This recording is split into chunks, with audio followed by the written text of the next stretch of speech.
Good morning, family. Have you ever seen a good drama movie or had a drama in your own family where favoritism, deceitfulness, and jealousy ran high? If not, today's devotion will display all this drama. As you may recall, Genesis 27 is about parents, Isaac and Rebekah, and their twin boys, Jacob and Esau, who are two complete opposites. Esau, whose name means hairy, is the older brother and is a skillful hunter. He is loved more by Isaac and is referred to as Edom, which is why his descendants are called Edomites. Jacob, on the other hand, is loved more by Rebekah and comes across as fair with smooth skin. His descendants become known as the Israelites. Furthermore, he was born grasping the heel of Esau, so he is given the name Jacob, which means deceiver. In Hebrew culture, grasping the heel was a figurative way to express deception. We first see discord in the family when Jacob barters Esau out of his birthright. In the ancient world, the firstborn son received a double portion of the family inheritance. This double portion conveyed that the eldest male child preserved the family lineage and held a position of honor, respect, authority, and financial security. For nothing more than a bowl of red stew, Esau eventually gives in to Jacob's demand and forsakes that which is rightfully his and hands the birthright over to Jacob. Next, we see Jacob steal Esau's parental blessing. This blessing, spoken by the father, involved the transfer of family leadership to the firstborn son. Isaac, blind and on his deathbed, desires to give his final blessing to Esau.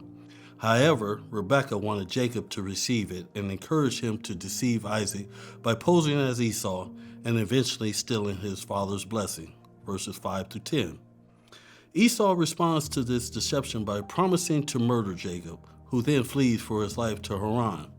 Additionally, Esau tries to get revenge or upset his father by marrying outside of the family or the covenant. What can we learn from the drama-filled story? Number one, our actions have consequences. After Jacob deceives his father for the parental blessing, he is afraid because Esau is still holding a grudge and planning on murdering him, so he separates from the family.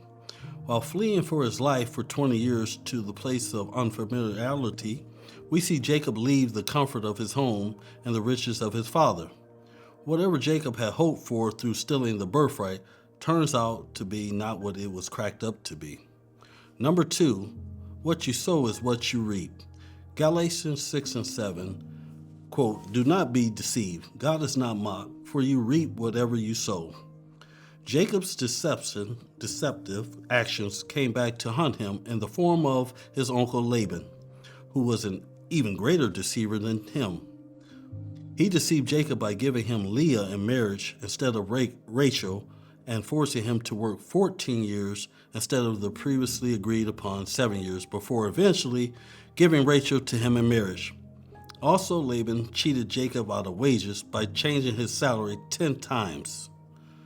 Number three, favoritism is never good, especially in the home or the church, as it creates dysfunction and causes dissension when the favored child flaws are all overlooked.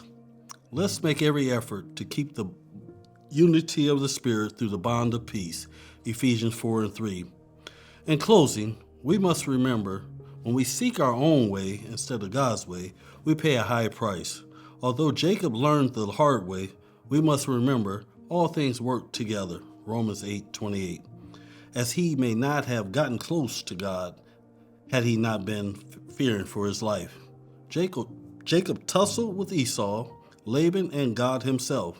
Despite Jacob's shortcomings, God was with him. Likewise, he will do the same for you. So no matter if you have been on the run or away from God, today you can draw close to him and he will draw close to you. James 4 and 8.